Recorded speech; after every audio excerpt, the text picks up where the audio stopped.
bem-vindos a mais um Ayurvedic Podcast com o Lucas Campos. Dr. Samuel acabou de entrar.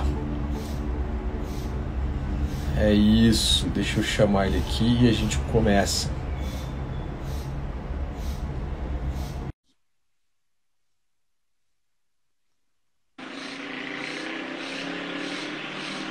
Boa noite, Dr. Samuel Andrade. Estou com dificuldade aqui com a tecnologia aí de live do Instagram. Essas coisas muito modernas aí, né, cara? E aí, tudo bem? Tudo jóia? Você está me escutando bem? Estou escutando bem.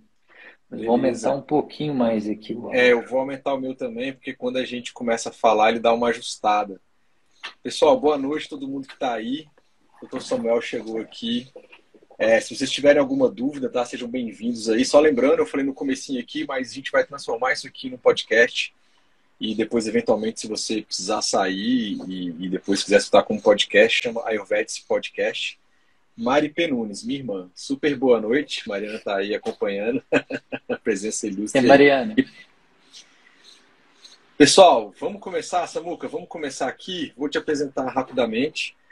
Pessoal, Dr. Samuel Andrade está com a gente hoje, primeiramente agradecendo aqui a disponibilidade dele. Está com criança pequena, tem as atividades aí, medicina e várias outras coisas. Eu sei como é que é isso, é bem corrido. Mas, de qualquer forma, aí, agradeço o seu tempo aí, Samuel, por falar com a gente sobre um tema muito importante. Pessoal, só abrindo um parênteses aqui, eu posso chamar ele de Samuca porque eu tenho uma certa intimidade, a gente é amigo de infância. Tem. Né? E aí, na mesma rua, eu brincava, Daniel também, seu irmão, grande amigo também. Então, assim, se eu chamar de Samuca aqui é porque a gente tem intimidade, é brother, né? Parceiro. Então... Fica à vontade, que é isso.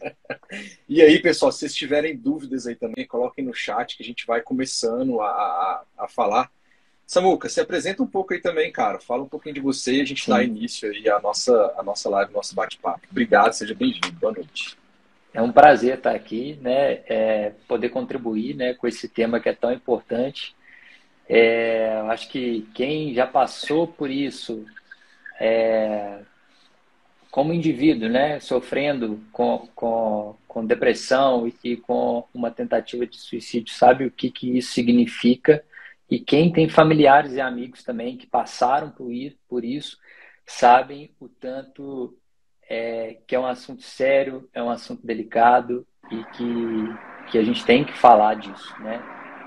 Para ajudar essas pessoas e tentar evitar, né, essa crescente que tem aí no mundo desses casos, né?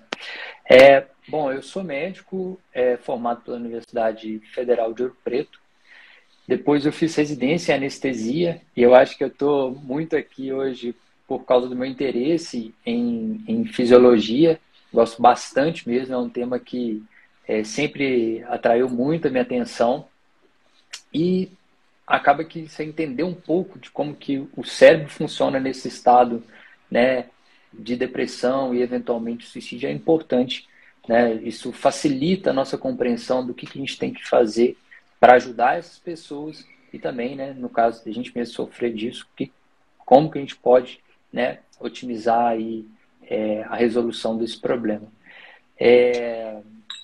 Depois eu acabei desenvolvendo outras atividades aí em outras áreas profissionais, mas assim, eu tenho um interesse absurdo por medicina, eu amo medicina e é um prazer estar aqui conversando desse tema com vocês. Perfeito. Obrigado, Samuca. Mais uma vez a todos que estão chegando aí. Tem uma galera que acompanha o perfil, o canal aqui, o Ayurvedic. Então, pessoal, sejam bem-vindos. Eu tinha combinado com o Samuel aqui, Dr. Samuel, como eu falei para vocês no começo, eu gosto do CVV, tá? É o Centro de Valorização da Vida. É uma ONG, tá, pessoal, que ela lida diretamente com essa questão do suicídio, prevenção ao suicídio, tá? Então, de cara, eu vou divulgar aqui que nesse começo eu vou pegar trechos da cartilha, tá, Samuel? A gente já tinha até comentado, do Centro de Valorização da Vida, que eu acho que é uma coisa feita realmente para pessoas leigas, tá? E que traz bastante informação, seja para quem está em volta de uma possível pessoa que está numa situação mais crítica, mais delicada de depressão, suicídio, ou na possível tentativa, ou eventualmente até para você que está escutando a gente agora ou depois, pode ser que tenha algumas informações importantes. Então, de cara, eu estou usando aqui, quem quiser e precisar conversar ao vivo, o CVV disponibiliza um número que é o 188 com pessoas voluntárias treinadas para isso e que pode escutar e podem dar um encaminhamento, inclusive até mais profissional, para você procurar uma ajuda mais profissional, tá? Eu sempre coloco aqui que a gente está numa live, não é possível a gente fazer um diagnóstico aqui, a gente vai trazer a melhor informação que a gente conseguiu buscar para vocês sobre esse tema, tá? Então, mas isso nunca substitui uma consulta, nunca vai substituir você procurar um profissional ou vários profissionais especializados, inclusive, e usar a sua rede de apoio, tá? Usar os seus amigos, a sua família e quem você puder aí para a gente fazer isso aí, tá? Então, eu vou pegar literalmente alguns trechos aqui essa cartilha está no site do cvv.org.br e a partir dela a gente vai depois puxar um gancho, só falando um pouco da dinâmica aqui, Samuel, para que a galera possa entender. E a gente vai ver, eu já vou dar um spoiler, a gente vai ver que um dos principais fatores que podem levar à tentativa ou ao suicídio é a depressão. Então, a gente vai falar um pouco sobre o suicídio da cartilha e já dando um spoiler, a gente vai acabar indo para falar um pouco sobre a depressão também, que está sondando tempos de pandemia. Antes da pandemia já tinha dados alarmantes, e aí com a pandemia veio, né, a gente ainda está, apesar dos números de morte estar mais baixos, ainda estamos em pandemia, e esses números na questão de depressão e suicídio também aumentou. Combinado, Samuca? Tudo tranquilo aí? Perfeito. Galera, então vamos nessa, só para falar que Samuca fala diretamente da capital mineira, Belo Horizonte, próxima à nossa cidade natal de Divinópolis, Minas Gerais. Mas ele está em BH, não é isso? Exatamente. Nossa grande BH. Pessoal, então vamos lá. Partindo aqui para a cartilha, tá? Eventualmente eu vou desviar um pouquinho, olhar, porque realmente é um material que eu não decorei, não é essa a intenção, mas trazer informação para vocês. Qual é a definição que eles colocam, qual é a definição de suicídio? E aqui, como a ideia é a gente falar de forma aberta, a gente vai falar de forma aberta. Às vezes é um bate-papo que para algumas pessoas pode ser incômodo, mas a gente acha, o Samuca topou essa empreitada aqui comigo, que falar é a melhor solução. Trazer informações para as pessoas é uma das possíveis melhores soluções e às vezes o início de salvar vidas, tá? Então o suicídio ele é um gesto de autodestruição, tá? O conceito. Realização do desejo de morrer ou dar fim à própria vida. Né? Diferente de homicídio, onde outra pessoa vai atentar contra a vida de outra pessoa. Suicídio é você atentando contra a sua própria vida. É uma escolha, uma ação que tem graves implicações sociais, né? Então, pessoas de todas as idades e classes sociais cometem suicídio, são dados estatísticos, tá? Só para vocês terem ideia, a cada 40 segundos uma pessoa se mata no mundo, a cada 40 segundos no mundo uma pessoa se mata, totalizando quase 1 milhão de pessoas todos os anos. Isso aqui são dados da cartilha de 2022, tá, galera? Não é nada desatualizado, é uma cartilha que eles publicaram agora em setembro de 2022, na campanha do Setembro Amarelo. Tá bom? Estima-se que de 10 a 20 milhões de pessoas tentam suicídio a cada ano. E de cada suicídio, de 6 a 10 outras pessoas são diretamente impactadas, sofrendo sérias consequências emocionais e difíceis de serem reparadas. A gente sabe que quando existe uma tentativa ou o ato ele se consuma, as pessoas ao redor é um sofrimento gigantesco, né? Então vai ter impactos aí psicossociais, né? E o que pode levar uma pessoa a se matar de acordo com a cartilha do CVV? São vários os motivos, por isso que a gente fala que é algo multifatorial, nunca é um único ponto em específico. Então, normalmente não é esse único ponto, é um conjunto de situações e a pessoa tem a necessidade de aliviar pressões. Olha só, isso é muito importante. A pessoa está numa situação tanta que ela não consegue ver saída, ela quer aliviar pressões, como cobranças sociais, eventualmente algum tipo de culpa, remorso, depressão, já começa a aparecer depressão aqui, ansiedade, medo, fracassos, humilhações e etc. Cabe lembrar, né, pessoal, que infelizmente nessas épocas de virtual bullying, principalmente numa faixa etária talvez ali início da adolescência, início da vida adulta, onde acontece mais, a informação ela acaba correndo muito mais rápido. Então, infelizmente, a gente teve alguns casos de cyberbullying onde as pessoas com vergonha pela humilhação e de se expor e ter que voltar para o colégio, na própria sociedade ao redor dela, onde ela mora, as pessoas acabaram cometendo suicídio. Teve vários casos diferentes, tá? Então, só para a gente ver, então, o que leva a pessoa, qual é a causa ali. Então, cobranças sociais, culpa, remorso, depressão, ansiedade, medo, fracasso, humilhação e etc. Porque isso é muito subjetivo, né, Samuel? O que é pesado para mim pode ser leve para você e o que é leve para você pode ser pesado para mim. O que você acha? Exatamente. E assim, vendo todas essas causas, né, que são citadas aí, você vê que tudo no fim culmina com uma percepção individual de dor. E essa palavra a gente vai comentar muito isso daqui, é o processamento individual da dor, né? E como que isso tem aumentado, né, nos últimos anos, né, no mundo de um modo geral, na forma como a gente conduz a nossa vida, né, nos estímulos excessivos que a gente está recebendo, mas acho que a gente vai entrar um pouco mais nisso mais para frente, mas é exatamente isso mesmo. Perfeito, perfeito.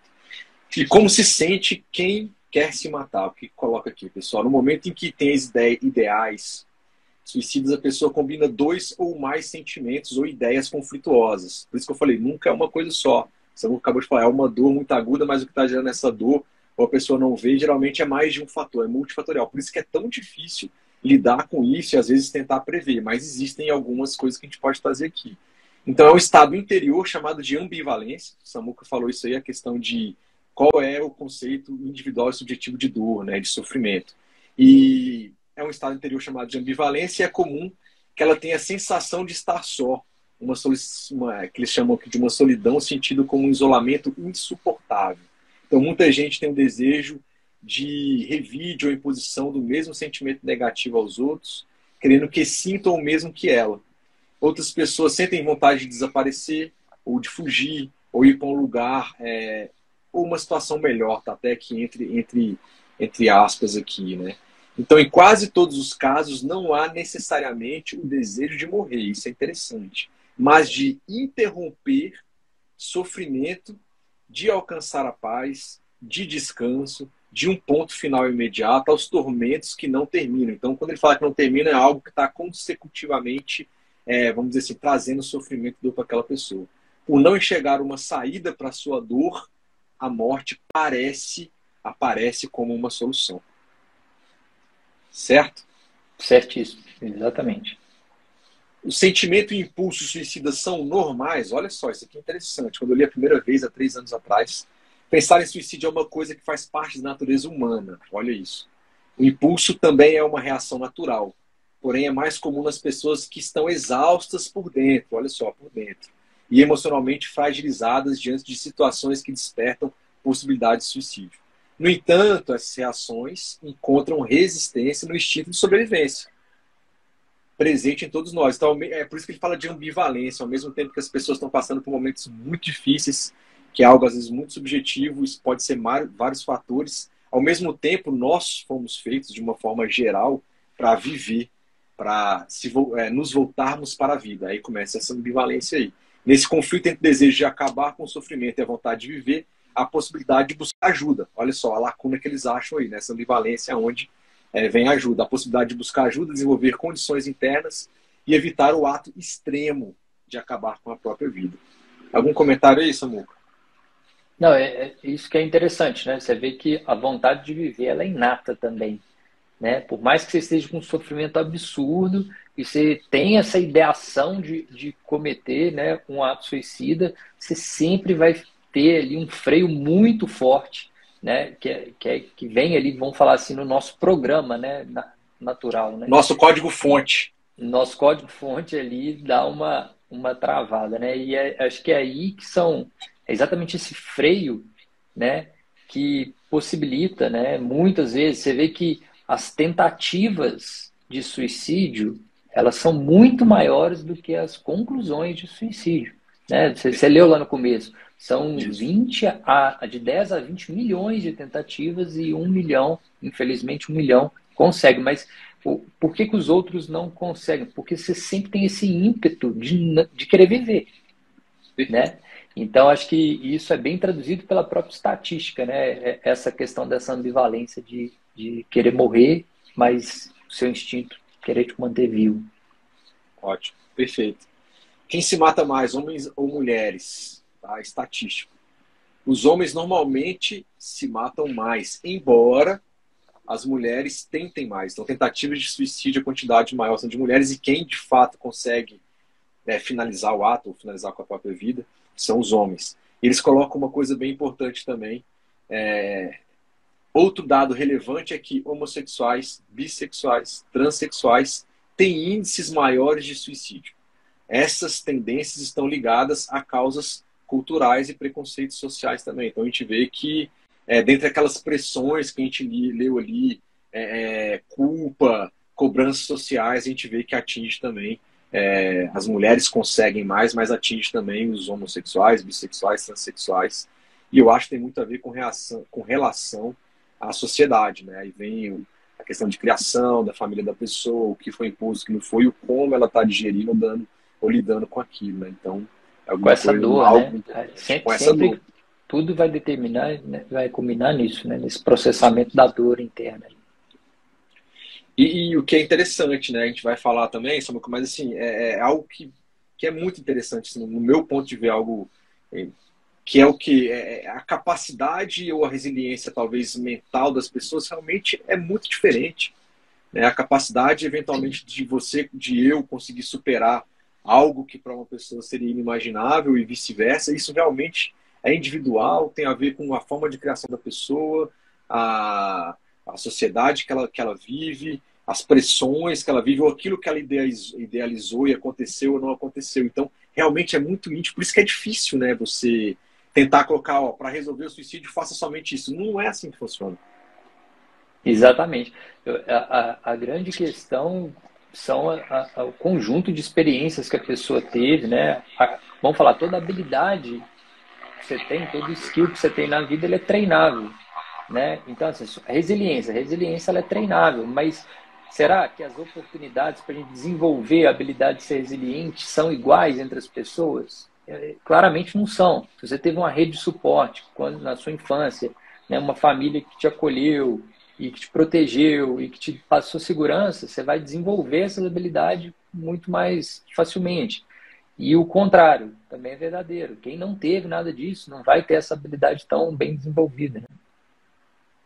Perfeito. Uma coisa sobre tentativa aqui, né? Pessoas que ameaçam se matar podem desistir da ideia? Sim, podem. Né? Ao receber ajuda preventiva ou oferta de socorro diante de uma crise.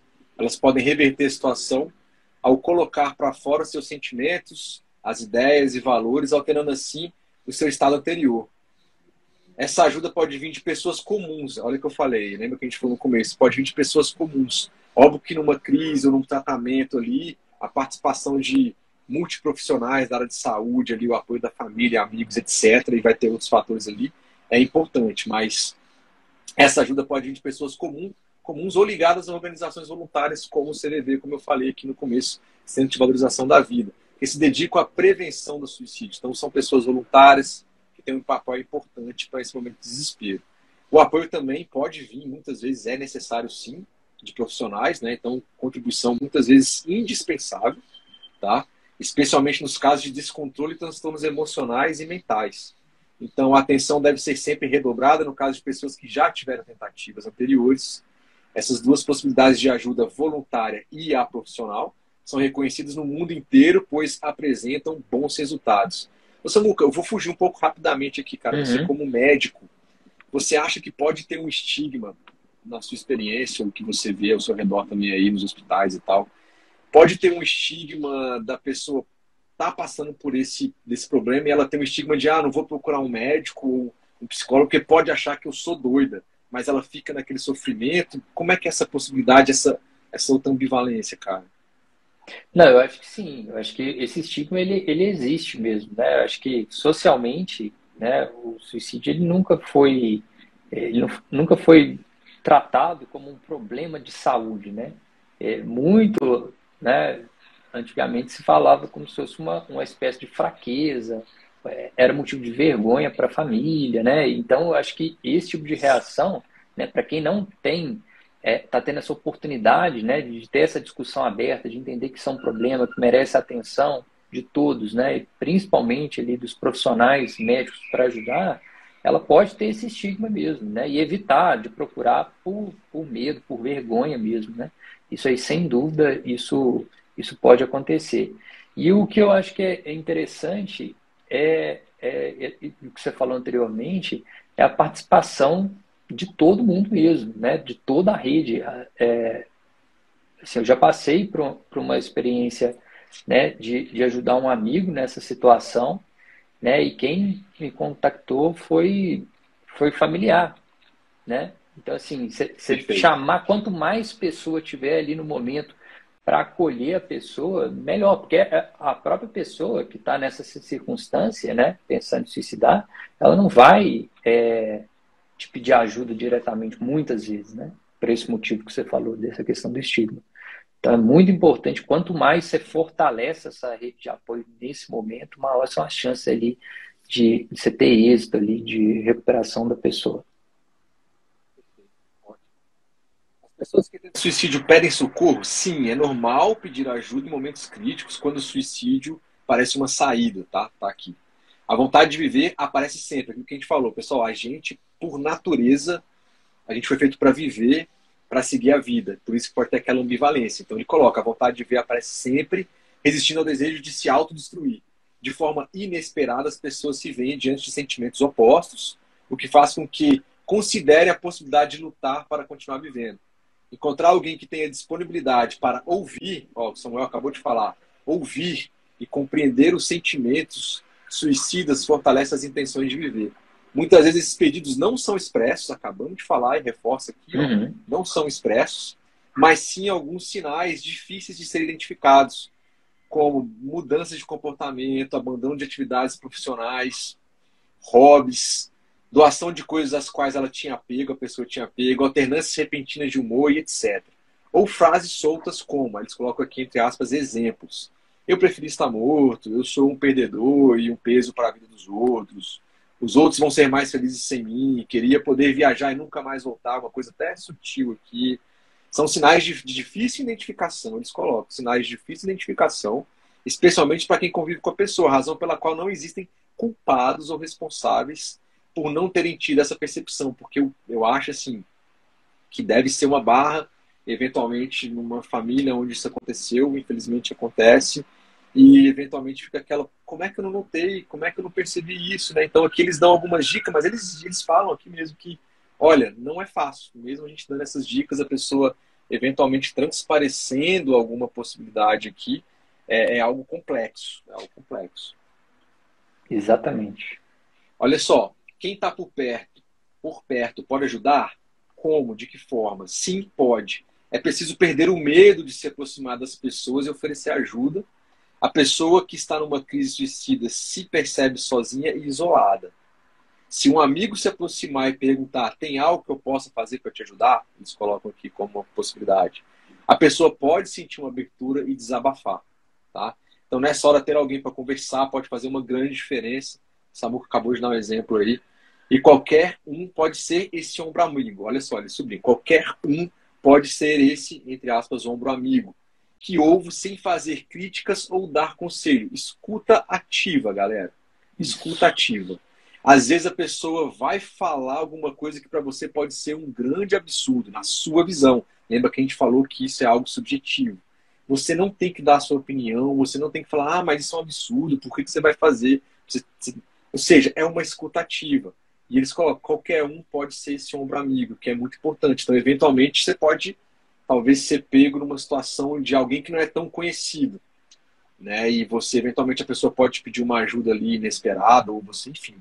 Simplesmente você se colocar à disposição e estar ali de forma respeitosa, simplesmente escutando aquela pessoa, aquele desabafo, eles colocam aqui, já pode ser uma porta para que aquela pessoa não cometa ou não faça aquela tentativa. É interessante na sua fala aí, Lucas, você falou a questão da escutativa, né? O que seria uma escutativa? Você falar, escutar a pessoa, né? Você fazer perguntas e tem uma conversa. Você tem que lembrar, você perguntar algumas coisas faz ela sentir que você está escutando ela ativamente, de fato, que você realmente está interessado no que ela está falando. Você fazer perguntas abertas, né? Sem julgamentos. E isso vai ajudar muito nesse sentimento dela de que você realmente está ali para ajudar ela. Sumarizar o que ela falou.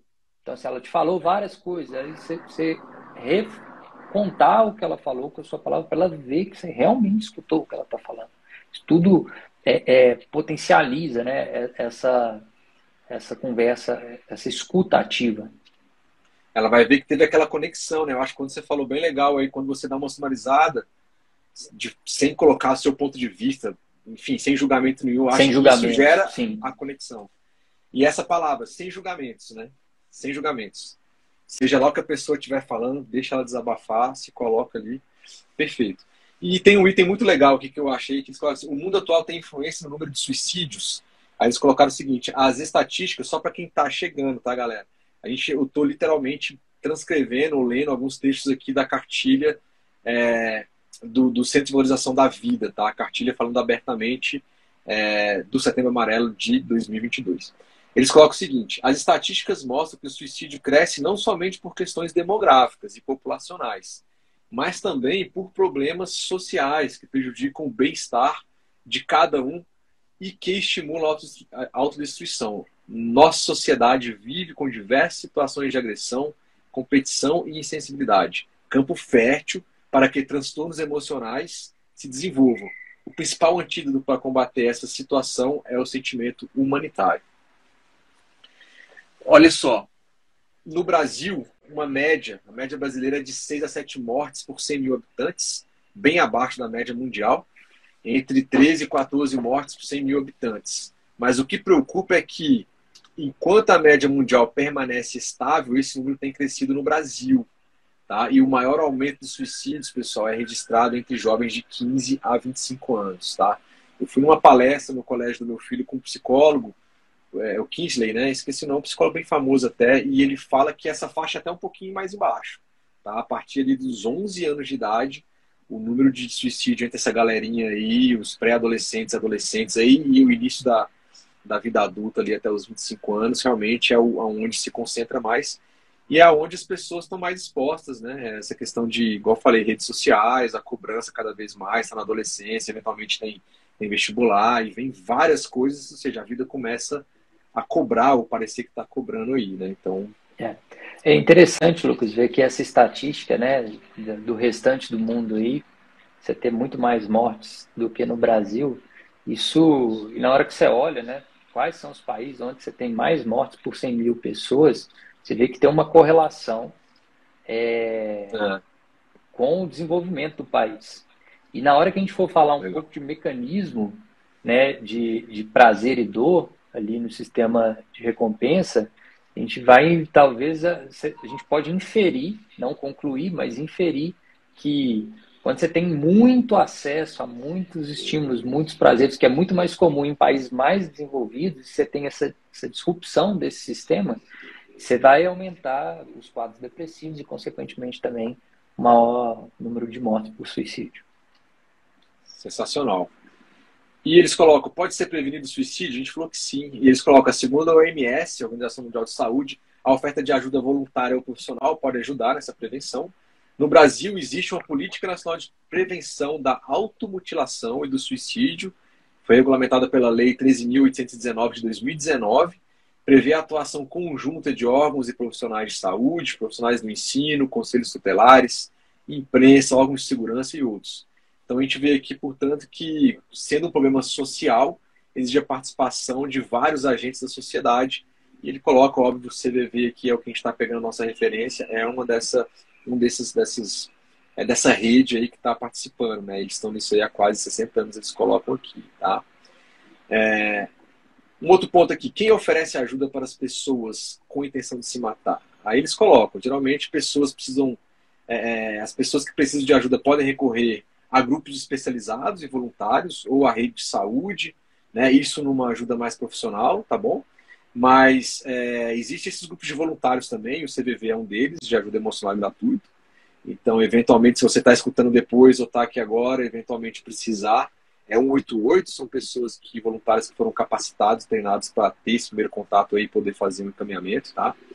Existe programa de saúde pública também que oferece serviço em algumas regiões do país, né, como exemplos dos CAPs, né, e dos CRAS, né, que é os serviços de atendimento sociais aí, psicológicos. Tá? Então, só para a gente colocar aqui, reforçando que tem que ter ajuda profissional e também pode ter ajuda dos voluntários e toda a sociedade unida aí por ser um problema social, os vários entes da sociedade podem estar estão participando. O que pode ser considerado um fator de proteção para a pessoa que pensa em suicídio? Não existe receita pronta, pois crenças, valores, experiências de vida são fatores extremamente pessoais, né? Então, no entanto, especialistas observam que alguns fatores podem funcionar como uma, entre aspas, proteção, tá? Para a pessoa que tem pensamentos suicidas. E eles colocam aqui 4 coisas que especialistas que trabalham na área e todos esses agentes colocaram que podem ser uma eventual proteção. Quais são elas? Manter um bom nível de autoestima, isso é muito subjetivo, isso tem a ver com uma questão individual, mas eles colocam que a pessoa manter uma autoestima é algo importante. Ter suporte familiar, então é algo também muito basilar, né? Deveria ser basilar na nossa sociedade. A gente sabe que nem sempre todo mundo tem capacidade ou teve oportunidade de ter uma família, de ter pais presentes, irmãos ou parentes, eventualmente alguns cuidadores que são da família, tá? Mas ter um suporte familiar é importante. A questão de alimentar alguma crença espiritual ou religiosa, pessoal, tá na cartilha, tá? Então, isso é algo subjetivo, mas eles colocaram que pessoas que têm alguma crença espiritual ou algo religioso é um fator de proteção, tá? Para essas pessoas. Cultivar o sentimento de utilidade social, né? Ou seja, se sentir parte da sociedade ao qual você pertence. Seja fazendo, eventualmente, o seu trabalho formal, eventualmente participando de ONGs, participando de atividades culturais, ou eventualmente fazendo trabalho voluntário, eu acho que são coisas que incluem aqui. Algum comentário aí, Samuca? Não, acho que é isso mesmo. Faz todo sentido mesmo. Esse sentimento de você pertencer, que você tem uma função, que a sua existência é importante, né? Eu acho que o ponto é isso no final, né? Todos esses aqui culminam, todos esses pontos que eles colocaram culminam nisso, né? Você ter esse sentimento de utilidade. E isso vai, na hora que você estiver naquela balança, né, entre ali aquele sentimento de que você quer tirar a própria vida e o sentimento que você quer viver, você vai ter pontos a mais no lado de querer viver, né? Se você tiver esses fatores aí que ele citou. Beleza, ótimo. E eu coloco aqui que, assim, eles não colocam um rol taxativo, mas é uma palavra de especialistas aqui, se está vinculado a alguma doença mental, né? Eles colocam que o suicídio resulta de uma crise de duração maior ou menor, que pode variar de pessoa para pessoa. É muito comum, mas não uma regra, a presença de transtornos mentais em pessoas que tentam ou cometem o suicídio. O que só pode ser diagnosticado. Vai, pode falar, Samuel. Eu tenho uma estatística disso, que eu falar. vi, que 90% de todo mundo que tenta, 90%, um pouco mais de 90%, tem algum tipo de transtorno mental. E 95% dos que conseguem, que realmente, né, executam o suicídio, tem um transtorno mental já diagnosticado. Então, assim, é muito relevante. E eu acho que o que a gente vai falar daqui para frente, essa estatística faz a gente ver a relevância do tema aí que a gente vai entrar, né? Que é a questão da depressão. Isso. Então, pegando esse seu gancho aí, eles colocam, então, realmente é muito, você trouxe até uma estatística mais assertiva aqui, mas que é muito comum pessoas que têm transtornos mentais cometam suicídio, que só pode ser diagnosticado por especialistas ali, né? Uhum. E quais são esses fatores? Ele coloca, o primeiro que ele coloca na lista, uma listinha aqui de 3, mas tem mais, mas o primeiro fator é a depressão na forma simples ou na forma bipolar, né, que é a depressão alternada ali com períodos de mania, euforia, etc. Um segundo item, a dependência química em geral, e aqui entra álcool e drogas, a gente sabe que pode afetar aí a questão psicológica. E terceiro, a esquizofrenia. Tá? Então, seja qual for o transtorno e a sua gravidade, sempre haverá um momento crítico que pode ser superado. E o principal, as pessoas correm menos risco de se matar quando aceitam ajuda. Tá? Samuca, no seu ponto de vista, cara, qual que seria... E aqui a gente vai pegar um gancho da depressão, que é o primeiro fator que coloca aqui, mas o que você acha, cara, na sua visão de médico e tal, e, enfim... Existe um ponto, eu sei que também é subjetivo, existe um ponto em que a pessoa não quer uma ajuda e está reticente e tal, e que a família eventualmente tem que, não sei se a palavra seria forçar, não uma internação, mas, pô, vamos lá, vamos fazer uma consulta, vamos em algum lugar, porque a bomba pode estar para explodir, entre aspas. O que você acha, cara? Você fala assim, se existe alguma resistência por parte Quando a pessoa está resistente e pode estar piorando, e aí quem está ao redor já sacou um movimento ali diferente e quer intervir, a pessoa vale a pena dar uma forçada. É subjetivo, eu falei, mas o que você acha, cara? É subjetivo. Eu acho que quando, assim, toda depressão, ela tem que ser tratada, né? Evidentemente. A gente viu qual pode ser um dos desfechos da depressão não tratada, de uma depressão persistente, suicídio, né? Que é uma questão, né? Uma fatalidade. Então, assim, eu acho que a intervenção familiar, ela é necessária mesmo, né? Mas não de forma tão, né, forçosa. Isso vai depender muito do nível, da gravidade da depressão, né? Uma depressão onde a pessoa está compensada, onde ela não tem nenhum tipo de incapacidade, né? Que é a palavra em inglês que eles usam para definir isso, até disability, né? Ela está dando conta de cumprir as funções sociais dela ali, ela vai para o trabalho, ela é depressiva, mas ela trabalha. Ela é depressiva, mas ela consegue se relacionar com outras pessoas, né? Ela é depressiva, mas ela está mantendo as atividades ali de higiene dela, né? De forma ela está com autonomia satisfatória, ainda, assim, da vida com autonomia.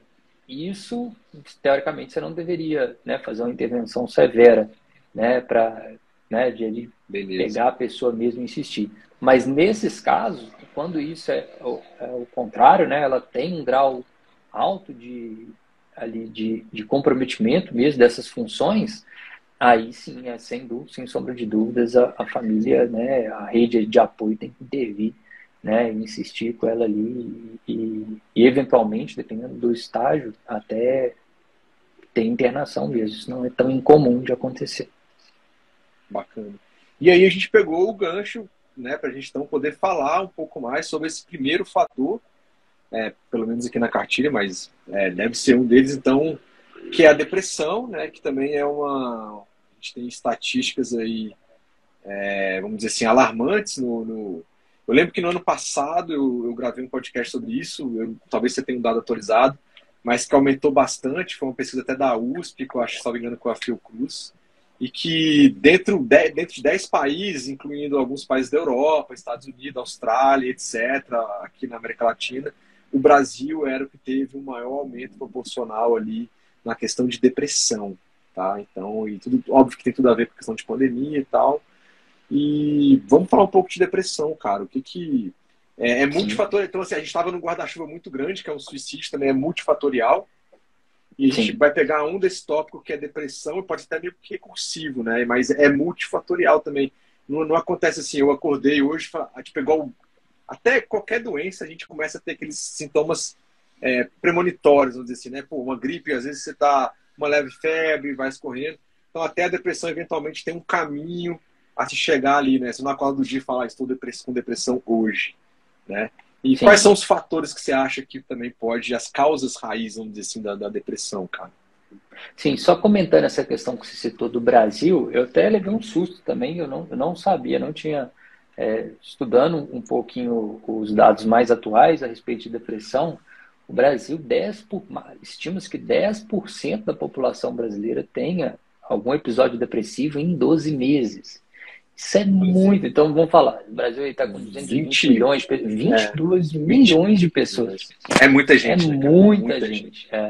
E eu olhei estatística, apesar da China e da Índia serem os países que mais contribuem, eles são responsáveis por quase 50% de todas as pessoas com depressão no mundo, é porque populacionalmente têm as maiores populações do mundo. O Brasil, percentualmente, ele está entre os primeiros mesmo, junto com os Estados Unidos, que também tem 10% da população aí com algum episódio de depressão nos últimos 12 meses. Os estudos são baseados nisso, né? Porque depressão não necessariamente você tem a persistência da depressão. Você pode ter episódios ao longo da vida, né? Que frequentemente recorrem, né? Quando você não trata e não previne a recorrência. Mas falando um pouco aqui, voltando lá, a cartilha aí da CVV faz essa distinção, né, entre depressão unipolar e depressão é bipolar, né? A bipolar, ela tem dois polos mesmo, né? Tem um polo de mania, onde a pessoa tem um comportamento exagerado, né? Às vezes a pessoa compra compulsivamente, fala muito, e isso né? Tem outros pontos que caracterizam esse episódio de mania com episódios, né, de depressão. O outro polo seria a depressão. No caso dessa depressão que a gente vai falar aqui agora, que a gente pode chamar de depressão maior também, ela só tem um polo, que é o polo depressivo, né? A estatística é de que aproximadamente 5% da população mundial tem. Você vê que a distribuição é muito variável, né? E hoje ela figura entre a quarta maior causa de incapacidade do mundo, que é essa não cumprimento das funções ali básicas de vida, né? Desde a higiene, a questão de você estar fisicamente apto para fazer as coisas, cognitivamente apto, né? E ali, né? Ali pronto para fazer suas atividades sociais também, do trabalho e tudo. Então, igual você tinha citado, não tem uma clareza do ponto de vista de mecanismo de como que a depressão ela se forma, né? Isso é muito variável, são vários circuitos cerebrais que estão envolvidos, né, no surgimento da depressão maior, mas o que a gente entende é que existe uma disrupção de alguns circuitos, né? A disrupção seria um mau funcionamento de alguns circuitos que estão relacionados basicamente com 3 neuromoduladores. Por que eu acho que é importante a gente entrar nesse ponto de entender um pouquinho o mecanismo? Legal. Quando você entende como uma coisa funciona, você acaba se empoderando dessa informação. Sim. E quando você aprende uma outra coisa, por exemplo, quando você entende que um dos mecanismos ali que leva à depressão é uma alteração no neuromodulador que chama serotonina. Talvez as pessoas já tenham escutado, né, falar. Quando você aprende outra coisa que você viu que melhora o funcionamento da serotonina, você fala, nossa, então talvez isso seja uma coisa boa para melhorar aqui um quadro depressivo ou ajudar num tratamento definitivo de depressão. Então, por isso que eu acho que entender mecanismo é importante. Então, basicamente, são 3 neuromoduladores, né? A norepinefrina, que é um neuromodulador que meio que determina o quão ativo a gente está e quão alerta nós somos. E aí pensa, uma disrupção disso seria um estado onde você não está alerta, você não está ativo, né? Você está ali sem energia, com baixa energia.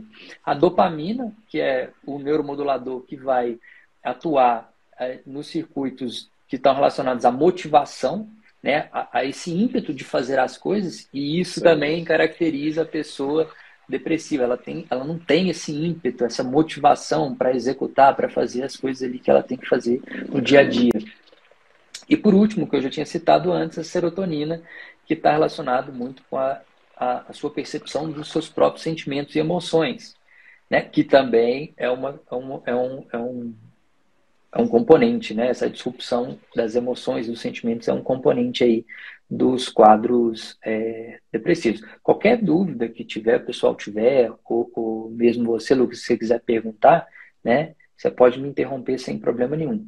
E como que a gente meio que descobriu que esses neuromoduladores estavam relacionados com o surgimento da depressão? Por meio dos tratamentos. É engraçado isso, né? Você pensar assim, você não sabe como uma coisa funciona, mas você sabe que um remédio melhora o sintoma. Você não sei te explicar como, mas eu sei fazer essa relação, né?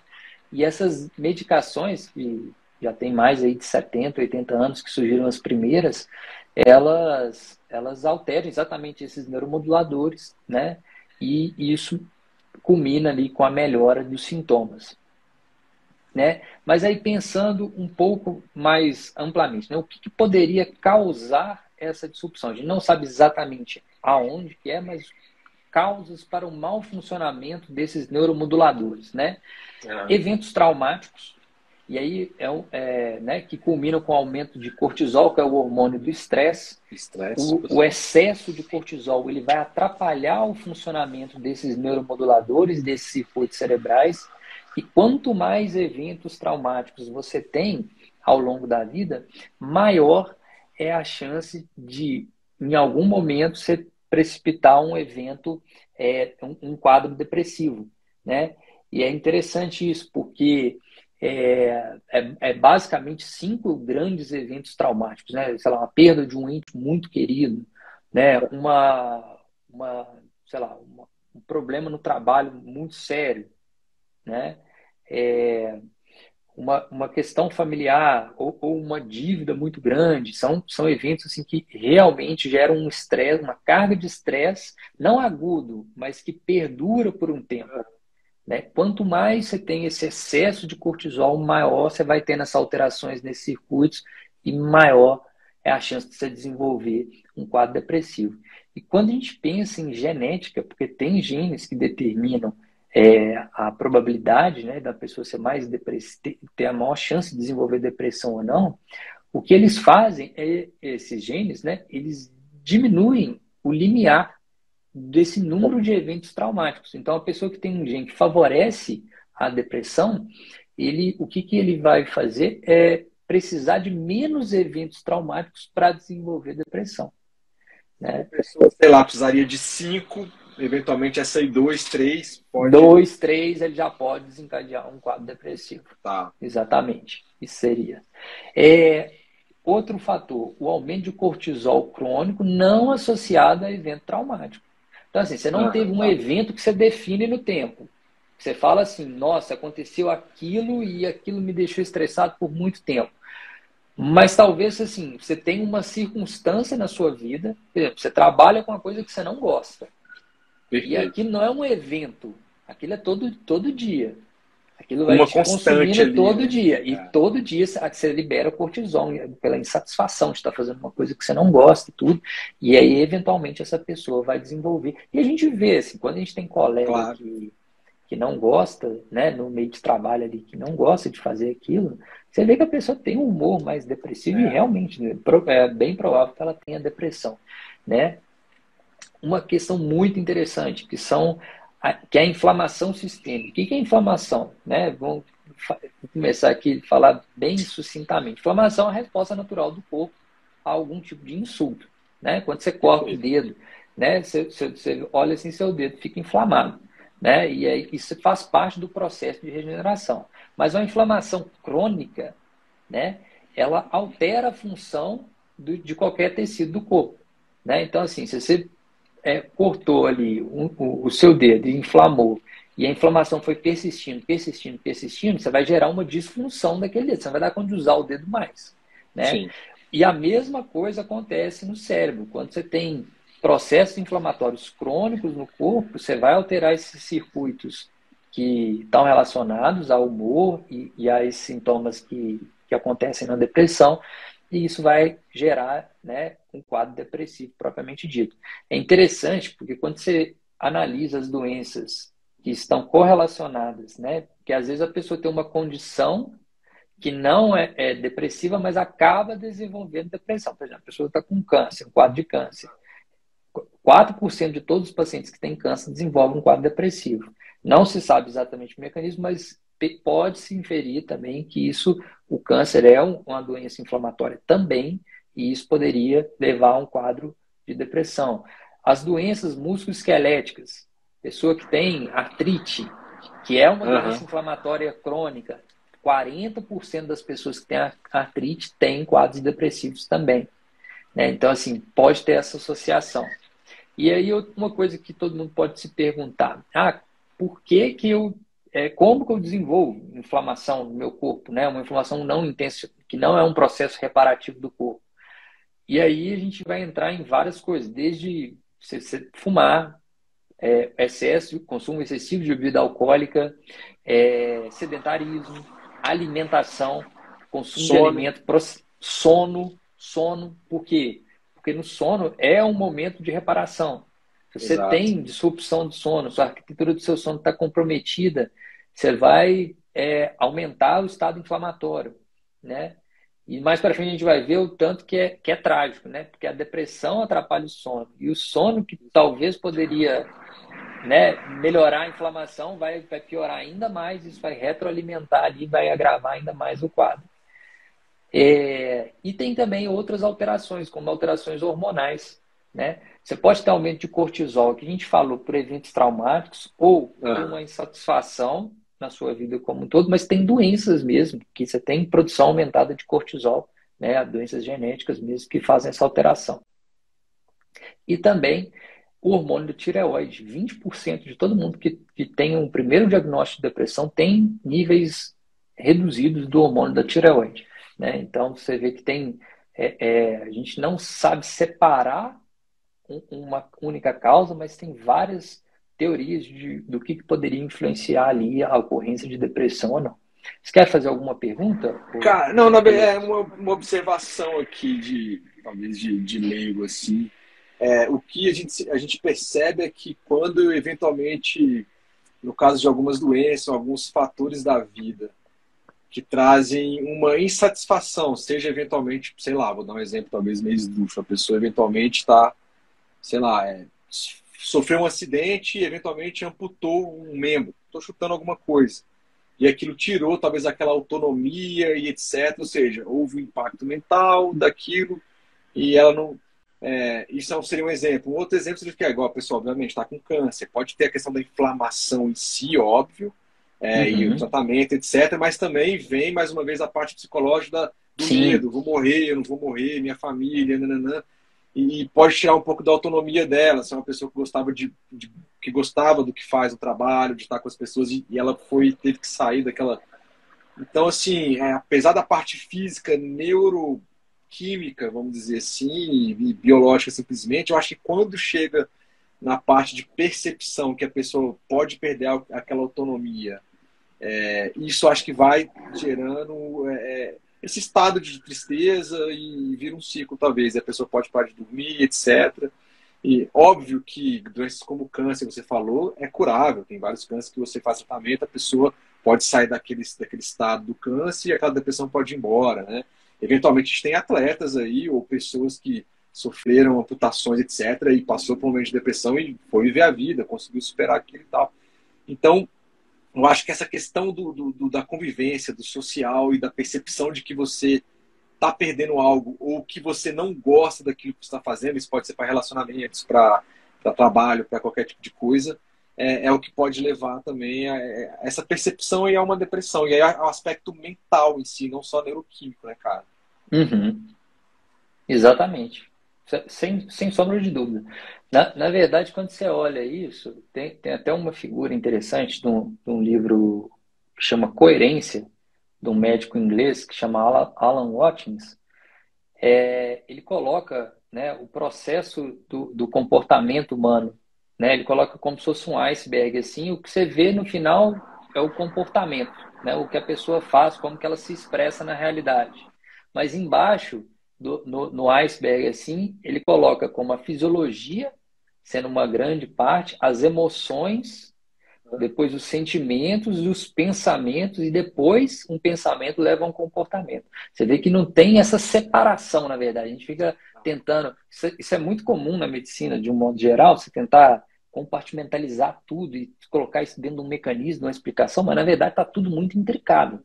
Então, não tem essa separação, né, das coisas. Uma coisa vai retroalimentando a outra e vai influenciando. Um pensamento altera um sentimento altera um pensamento. Isso vai se relacionando. Comportamento. Né, e que vai combinando um comportamento. Tem uma coisa, cara, aí também que me veio aqui, cara, as questões de fatores externos, né, cara?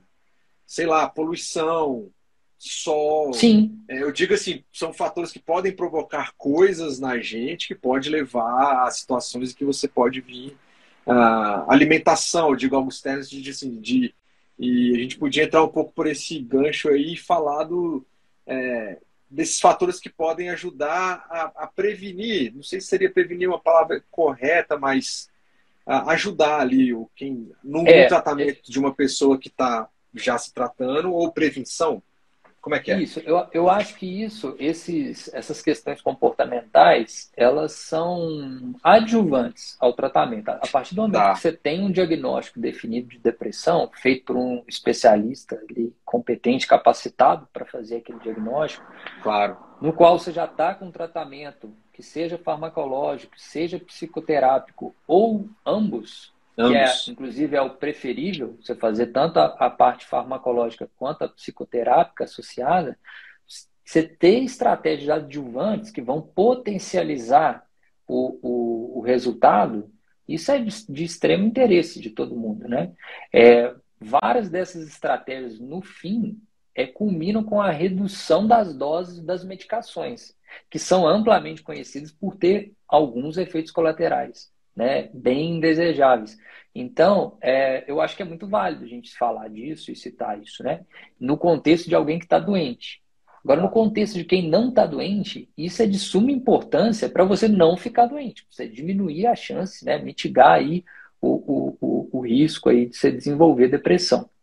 Tem até aquela ideia, talvez, rapidão, da epigenética, que eventualmente, por um estilo de vida, você pode, sei lá, acordar ou não alguns genes. Como a gente falou que a depressão também pode ter um viés genético, se você eventualmente tiver ali um estilo de vida saudável, questão do sono, questão de alimentação, atividade física, etc., pode eventualmente, né, numa possibilidade aqui, fazer uma certa prevenção, no caso daquelas pessoas que já não estão, né, diagnosticadas. Assim. Sim, sem dúvida. E o estresse também, cara, manejo de estresse, eu acho que é a coisa. Tá. Eu acho que. Acho não, já está acontecendo, mas vai ficar muito forte dentro da medicina a clareza do estresse no impacto da saúde, da sua qualidade de vida. E isso não só na depressão, em absolutamente qualquer coisa, né? Porque a gente está falando aqui no contexto de depressão, né, que excesso de cortisol vai gerar uma disrupção dos circuitos ali que são responsáveis, né, para levar os sintomas depressivos, mas ele desrompe tudo, esse excesso de cortisol. Não é só esses neurônios específicos, né? Vão atuar em todas as fronteiras fisiológicas aí do corpo, né? Então, isso é muito importante, né? Em tudo que você citou aí, você ter esse manejo adequado de estresse, né? Beleza. Juarez Aí, mandou um salve aí. ei, Juarez. E aí, Aí, Samu? entrando aqui nessas estratégias adjuvantes, né? Atividade física seria uma das principais estratégias, né? O mecanismo geral, né? É redução de cortisol mesmo, né? Lembrando também que a atividade física excessiva, né? Sem a devida recuperação, você vai ter um prejuízo, você vai ter um aumento de cortisol, né? E isso vai alterar tanto o seu desempenho quanto esses outros sintomas, né? Então, às vezes, você acha que você está fazendo uma coisa boa, mas aí você passou do ponto, você tem um ponto ótimo, né, na vida. E com a atividade física não é diferente. Então, o que seria a quantidade adequada? Você fazer 180 minutos por semana de atividade aeróbica, né? Lógico, você pode fazer isso num treino de resistência também, né? Mas o que seria interessante, o que tem mais evidência ali que respalda você fazer atividade de 150 a 180 minutos de atividade aeróbica. Eles ainda colocam nos estudos que seria uma atividade na zona 2. A gente tem várias zonas de intensidade na atividade física. Só que para você medir isso, tem que usar um sensor de lactato, né? Como ninguém vai fazer isso fora de um laboratório, qual que seria a forma prática para o pessoal entender aí da intensidade que se deveria fazer esses 180 minutos por semana? Seria aquela atividade física que, se você estiver conversando no telefone, você dá conta de conversar no telefone, mas a pessoa do outro lado sabe que você está fazendo atividade física. Então, assim, você mantém a conversa, mas dá para ver pela sua voz que você está fazendo atividade física. Então, seria basicamente isso. E o ponto também, tem que ser lembrado, é que com o tempo, para você ficar na zona 2, que é essa intensidade, você vai ter que aumentar. Então, assim, talvez andando a 5 km na esteira, hoje você já fica ofegante.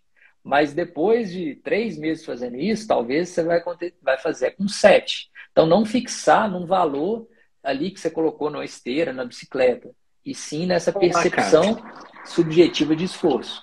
Essa percepção, ela é subjetiva e, naturalmente, se a pessoa começa a ter mais condicionamento físico e etc, tá fazendo uma modalidade esportiva qualquer, naturalmente a gente tem uma tendência a ir melhorando, né? Então, sei lá, Sim, sem dúvida. eu não corria 1 quilômetro, eu fiz a volta da Pampulha, 18 e alguma coisa, alguma época. Então, óbvio que com treino, etc e tal. Mas assim, só lembrando, na verdade, 130 minutos vai dar o quê? Mais ou menos uns 25, 26 minutos em média ali por dia, Por talvez. dia, Isso contando de Seria segunda a ali, segunda, né? Então, sei lá. resumindo, tem que fazer atividade física todo dia, Todo dia. arrumar um Eu lembro tempinho ali, que, fazer rapidinho. cara, Você exato. escuta um podcast ali, você faz as Isso. coisas ali, aproveita É uma e faça a música. É porque atividade. antigamente era, ó, atividade física 3 vezes por semana, tal. Assim, é todo dia. Eu vou abrir um parênteses aqui, tem algumas coisas que até no Ayurveda ele fala que a gente deveria fazer todo dia. Assim como a gente come todo dia, né? A gente dorme todo dia, o processamento o movimento do nosso corpo, que seria atividade física, também deveria ser feito todo dia, porque faz parte desse mecanismo de metabolizar, de colocar para fora.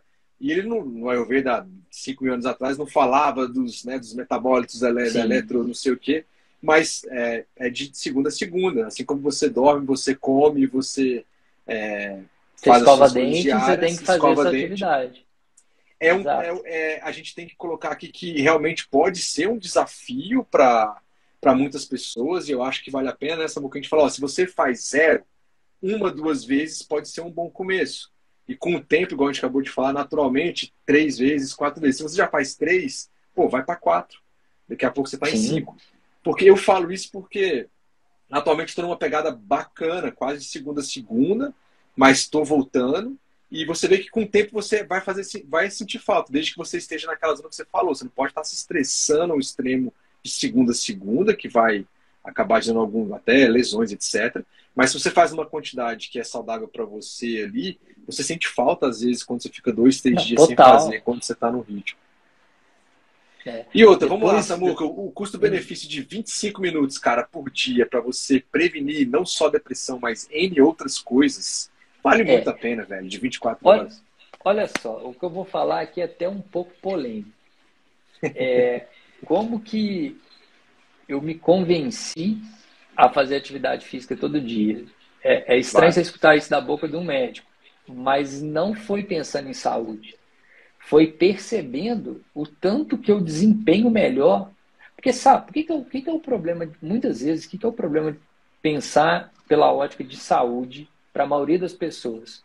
Porque o prejuízo que você vai ter na saúde, ele demora a chegar, entre aspas.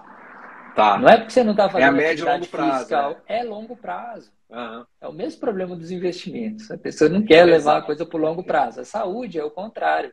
Ela vai perder a maioria, né? Porque pode acontecer de perder no curto prazo Sim. também. Mas frequentemente vai acontecer um problema em 10, 15, 20 anos.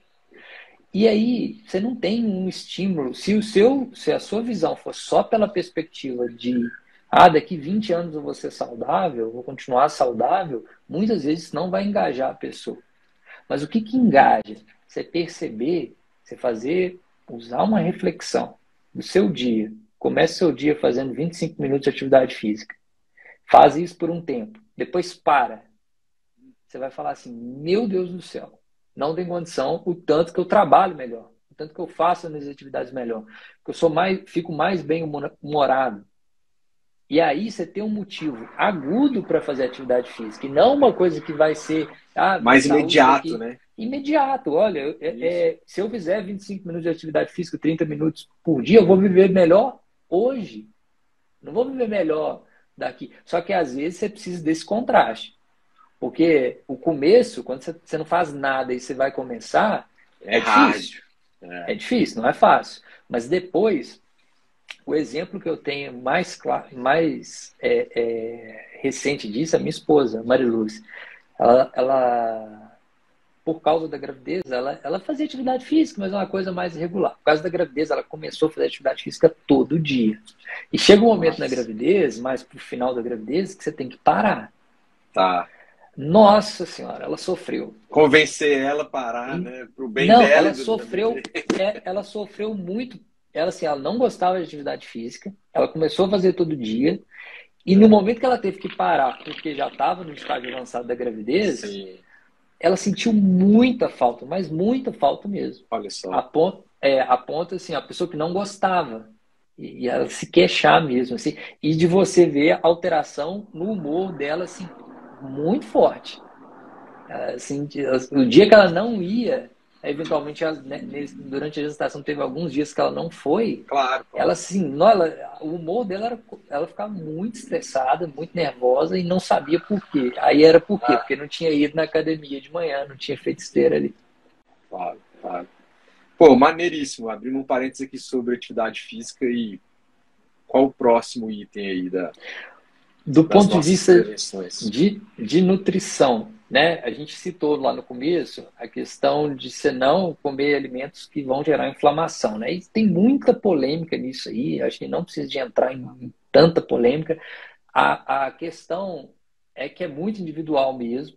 A resposta, um determinado alimento pode gerar um estado inflamatório numa pessoa e não gerar um estado inflamatório em outra pessoa, né? Então você tem que ir fazendo essa leitura de que tipo de alimento. Eu acho que na Ayurveda vocês falam muito disso, né? Dos tipos de alimento de acordo com E com Agni, a e, capacidade digestiva e metabólica.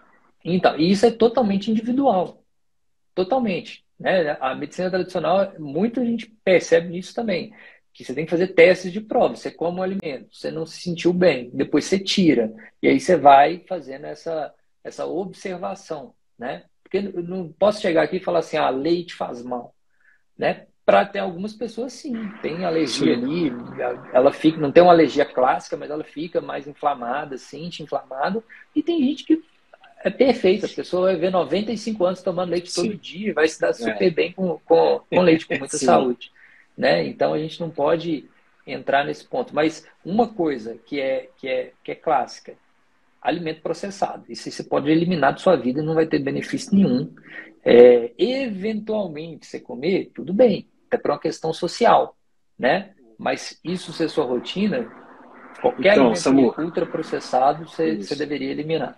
Deixa eu abrir um parênteses aqui contigo e aonde que eu tenho uma referência legal sobre, eventualmente, alguém que está chegando agora e quer sacar um pouco mais de alimento processado, ultraprocessado, minimamente processado, in natura, o Guia Alimentar da População Brasileira, tá? Divulgado pelo Ministério da Saúde, ele tem esses conceitos, é uma equipe da USP que elaborou isso, junto com um professor, um médico, uma equipe de nutricionistas, a pedido do Ministério da Saúde, e é um guia feito para a população, para leigos lerem, né? Uhum. Então, e ele coloca lá os conceitos. Então, o que seria o ultraprocessado? Abrindo um parênteses bem básico. Aquilo que eventualmente você não encontra na natureza, o que a indústria precisa transformar e colocar aditivos que não são naturais para a longevidade dos alimentos, para que você possa consumir.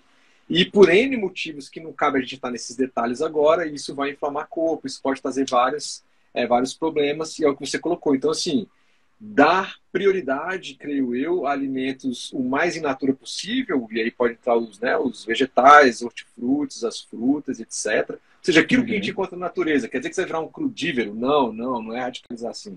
Vai mais na feira, vai mais nas coisas que são minimamente processadas. Eventualmente, um pão de fermentação natural, se faz bem para aquela pessoa, eventualmente, foi minimamente processado. O que não vale é junk e ultraprocessados o tempo inteiro, é o que você estava falando. Desculpa ter cortado. Exatamente. Um outro ponto que a gente tem que colocar, Samu, que é muito importante, cara, é assim, alimentação na visão do Ayurveda, sono, alimentação são um dos 3 pilares do Ayurveda. Então a gente deveria tomar muito cuidado e prestar atenção. É o que sustenta a vida na visão do Ayurveda. Sono, alimentação e Brahmacharya, que é um outro assunto. Mas enfim, a gente tem que lembrar que a alimentação, assim como as nossas experiências de vida, a alimentação ela tem um significado ali social e cultural. Né? Em Minas aí, a Sim, gente é mineiro, tem uma cultura e etc e tal. Quer dizer que todo alimento de cada região só tem coisa muito boa? Eventualmente não, mas assim, o alimento, o ato de se alimentar, ele tem que gerar prazer para a pessoa, e o que a gente coloca hoje em dia é de uma forma mais saudável possível. né? Então não vale também só falar assim, o pão de queijo é porque eu lembro da minha avó, o pão de queijo com café, e come só pão de queijo com café. Né? Então, assim, beleza, você pode ter o prazer e tal, mas passou um mega carro aqui, estourando tudo aqui. Então, assim, eventualmente você pode abrir mão, lançar mão, eventualmente, de comidas um pouco mais prazerosas. Eventualmente pode. É óbvio que a gente tem que, mais uma vez, tomar cuidado. Se a pessoa já tem alguma doença instalada e a nutrição é algo que pode prejudicar ela, tem que fazer um controle, um acompanhamento profissional, com certeza. Né? Então, nessa questão dos ultraprocessados, vai lá, cara. Isso seria, né, uma regra de ouro, né? Você não evitar o máximo possível os alimentos ultraprocessados. Olhando as evidências aqui, na parte de suplementação, o que teria um benefício nessa questão da depressão?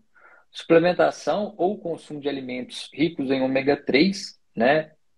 Que seria ali de aproximadamente 1 grama por dia de ômega 3, que tenha 1 grama de EPA, né? Por dia, e isso altera o status inflamatório do corpo. E como a gente citou anteriormente, a inflamação tem uma ligação forte aí com a disrupção daqueles sistemas que vão gerar depressão. E creatina também, que foi até uma surpresa, eu não sabia que creatina tinha estudo consistente de qualidade mostrando que ela traz benefícios em quadros depressivos. Obviamente, em momento algum a gente está falando para você substituir um tratamento aqui, um tratamento convencional, com a medicação, com a psicoterapia. Isso só porque tem que reiterar isso daqui, né? Porque às vezes a pessoa chega, isso aqui é um tratamento, estratégias adjuvantes que vão ajudar, né, no tratamento depressivo, não substituir de forma alguma. E assim, o que eu vi que tem consistência mesmo na literatura seria isso. Você citou aí, Lucas, a questão do sono, né? Que é um dos pilares aí. E na depressão ele está muito prejudicado, né? Então, quando a gente fala de saúde do sono, é muito importante. Tem alguns comportamentos que você pode desenvolver que vão facilitar, né, um sono de qualidade, né? Então, é engraçado isso, porque o que mais influencia, talvez, o sono que você vai ter na próxima vez que você for dormir é o que você fez na manhã anterior, né? Olha só. Por causa do ciclo circadiano. Então, a exposição à luz solar, à claridade, é essencial você fazer isso na primeira hora do dia, né? E quando a gente vai ver essa questão de você expor a luz solar, não necessariamente tem que ter sol batendo no lugar que você está, mas você está num ambiente aberto, a quantidade de luz que chega na sua retina, isso é gigantesca, mesmo um dia nublado. Tem até um aplicativo, se o pessoal quiser baixar, eu até tenho ele aqui no meu celular, chama, deixa eu ver se eu acho aqui, Light Meter.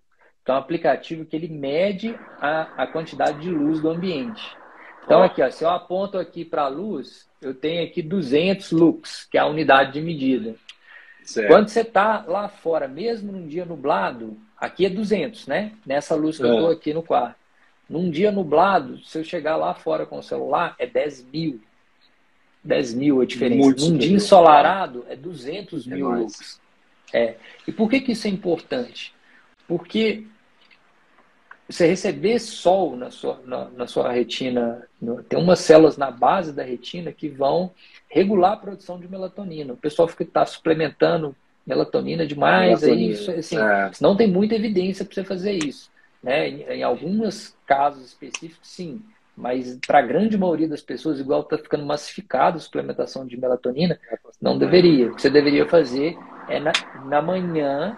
Você toma o sol, a claridade, você entra no ambiente aberto, você vai inibir a produção da sua melatonina pelas próximas 16 horas, ou seja, na hora que terminar esse ciclo de 16 horas, você já começou a produzir a sua melatonina de novo, e aí a indução de sono vai ficar muito mais fácil, muito mais E o que é interessante, regenerativo. Em relação à melatonina, existem algumas linhas aí, até algumas pesquisas dizendo que se você suplementa, seu corpo fala, cara, eu vou diminuir a minha própria produção, porque está entrando uma fonte externa, então eu não vou colocar.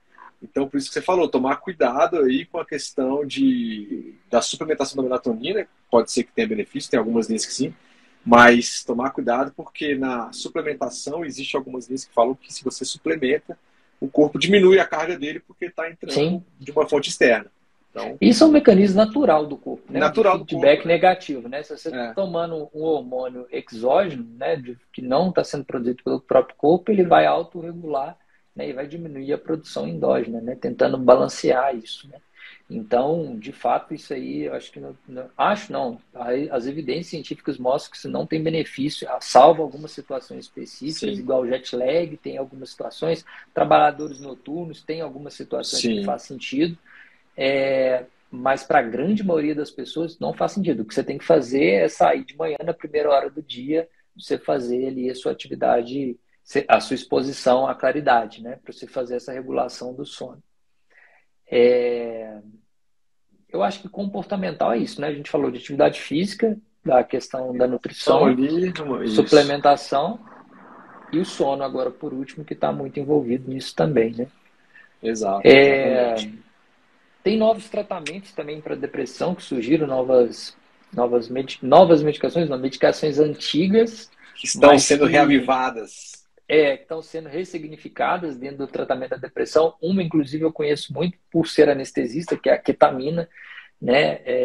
Inclusive, né, voltando à questão do suicídio, a ketamina ela tem um efeito aí de mitigar a ideação suicida, né, na pessoa que está prestes a cometer suicídio, quando ela é conduzida para os centros especializados, né? No Brasil, eu não sei se isso está sendo feito, mas nos Estados Unidos isso já existe.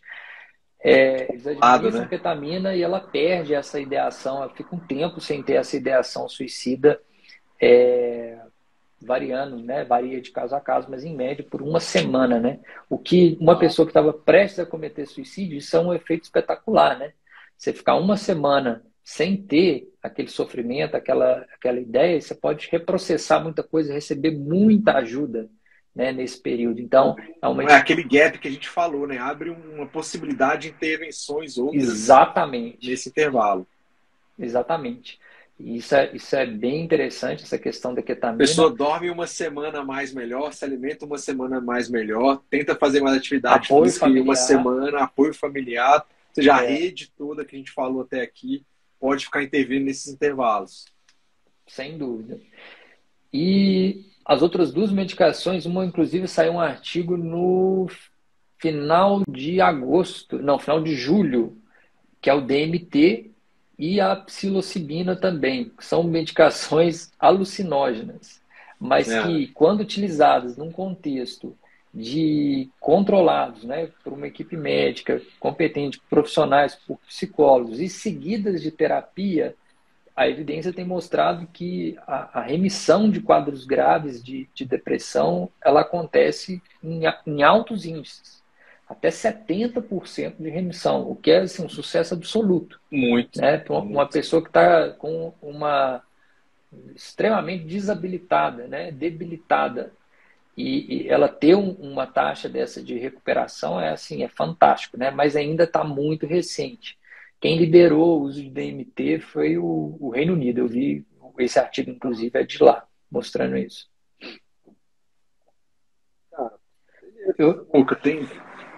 Fala. Não, eu acho que a gente falou bastante, né? Inclusive, assim, bastante mecanismo aqui. Eu não sei se o pessoal tem tanto interesse nisso, mas eu acho que é importante para entender mesmo, assim, como que essas outras coisas encaixam, né? A gente pode colocar aqui, dando uma leve sumarizada. A gente tinha mais algum tópico, cara? Cara, eu não sei. A questão de... a questão de diagnóstico, né? A gente diagnóstico. Boa, vamos eu acho aí. que vale a pena citar aqui, sumarizar, por quê?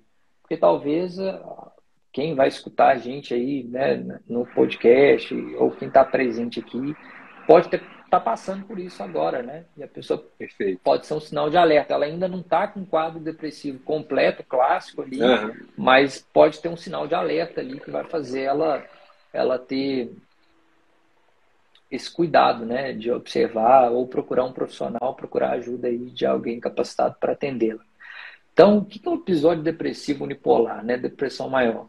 É um transtorno de humor que tem características 5 ou mais dos seguintes sinais ou sintomas, né? Legal. Um humor depressivo. Primeiro, um humor depressivo, a maior parte do dia, quase todo dia, que é caracterizado mais como um sentimento de tristeza, vazio, desesperança. Tá. Anedonia ou redução do interesse ou prazer. Anedonia é ausência de prazer, né? Então, anedonia ou redução do interesse ou prazer em todas ou quase todas as atividades que ela faz num dia.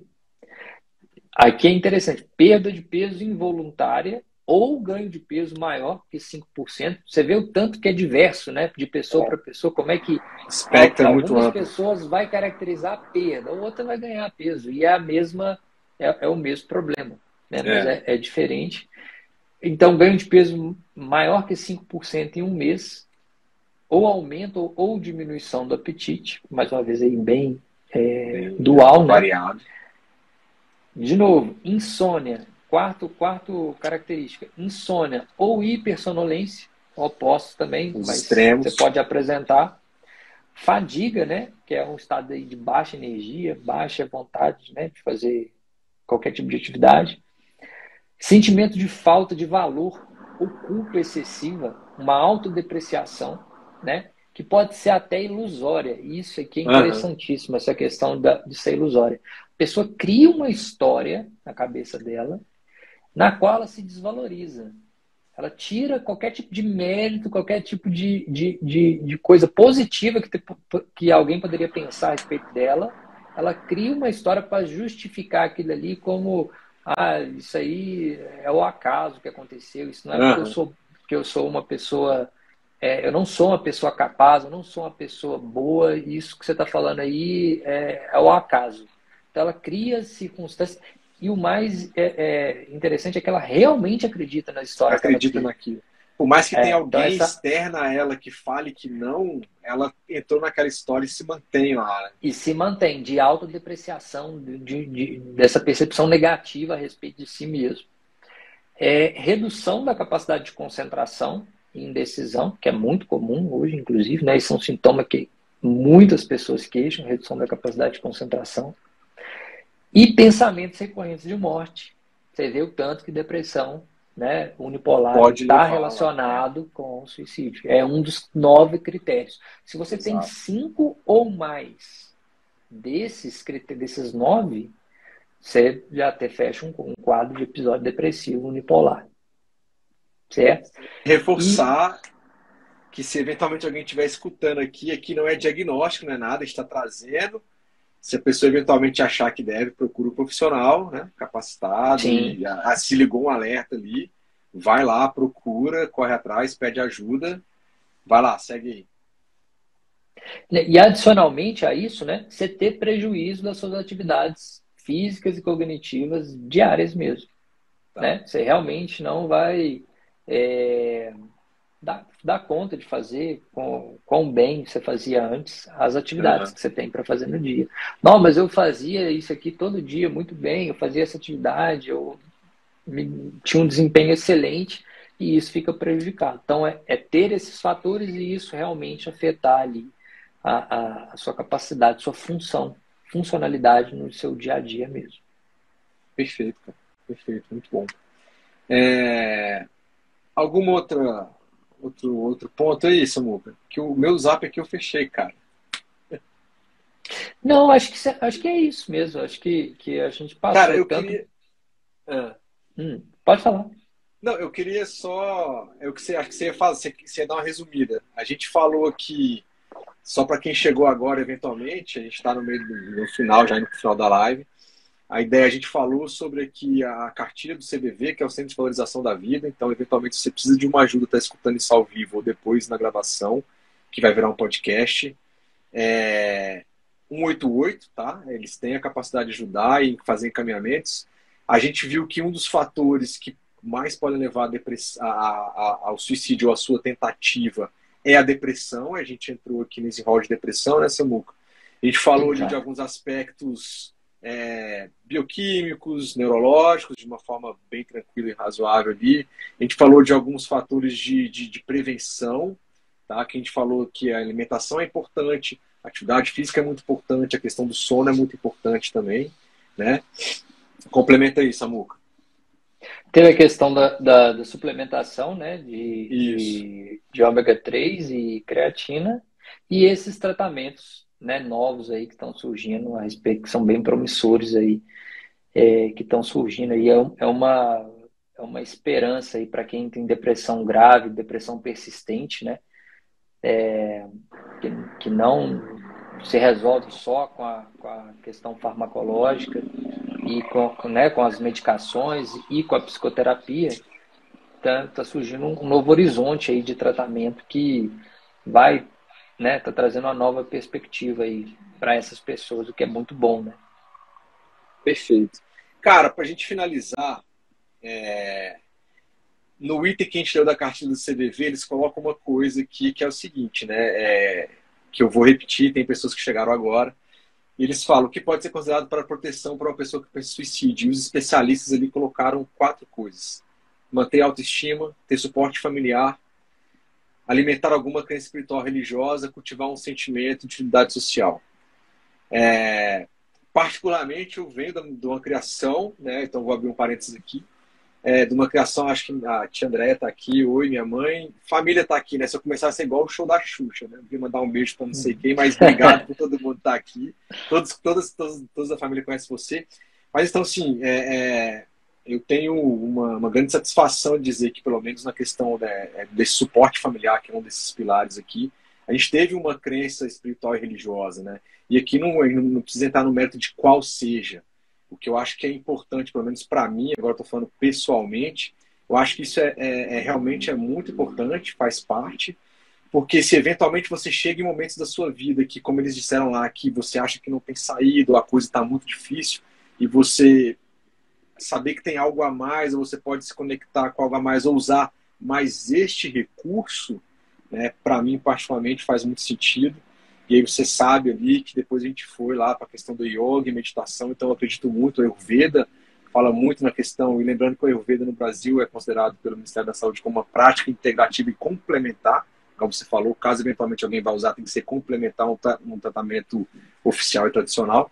O Ayurveda lança a mão muito, cara, da questão de meditações, a gente sabe que tem vários estudos científicos mostrando quanto a meditação traz benefícios psicológicos, neurológicos, etc. e tal, e vai corroborar com aqueles que a gente falou que são mais oficiais. E o Ayurveda lança a mão, por ser uma medicina, uma prática indiana, lança a mão, por exemplo, de práticas como pranayama, que são respirações ali que vai mexer tudo com a parte do sistema simpático, parasimpático e etc. e tal. Então, eu acho que é um ponto ali se considerar. E eu achei muito legal que na cartilha do CVV, que ela é, vamos dizer assim, ela é agnóstica, né? Ela não está querendo puxar a sardinha para nenhum lado. Apareceu esse tópico. Então, todos eles são muito importantes. E eu queria saber de Sim. você, cara, meditação, essa parte mais sutil, ou você tem algum vínculo? Que isso faz sentido para você? Faz todo sentido. Todo sentido. Eu acho que quando você medita, você aguça a sua autopercepção. E isso aqui, tudo que a gente falou aqui, se você tem um alto nível de autopercepção, você vai perceber qualquer desvio da sua saúde mental ou da saúde corporal por meio dessa consciência. Então, é um aliado assim, muito forte. Se você tem essa autopercepção desenvolvida, que é totalmente possível de se conseguir por meio de meditação, vamos falar assim, a chance de você deixar a coisa evoluir, né, de você não entender que tal atividade está me fazendo ficar muito estressado, então tem que mudar isso. Porque às vezes a maioria das pessoas não percebe o que faz mal para elas.